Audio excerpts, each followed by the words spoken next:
Hey guys, Dallas here from Dunn. I'm just showing our new Bushman uprights. I'm just going to give you a run through of the unit, explain to you how you put it together and how you install your fridge slide. So you're going to get your individual panels, so you're going to receive 5 panels, which is going to be your top, your 2 sides, your bottom and your base.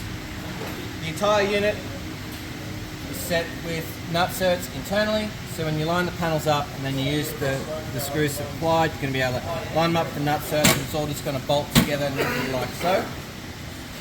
When it comes to installing your fridge, you're going to note you've got a line of foam tape running down the front, the left and right hand side of the unit.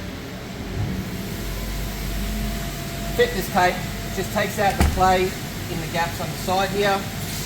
Then with your fridge you're going to get a bag of screws like so, and you're going to note you've got these pilot holes on the front here. These slotted holes are going to marry up with the holes in your fridge unit, and you'll have slotted holes on both the left and right hand side. So you just fit them like so.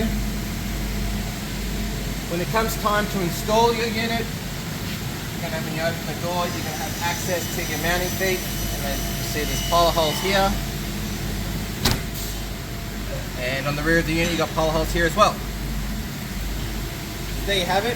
A bit of a run through of how you put one together and how you install it and fix your fridge. If you have any questions though, please don't hesitate to give us a call or fix us an email.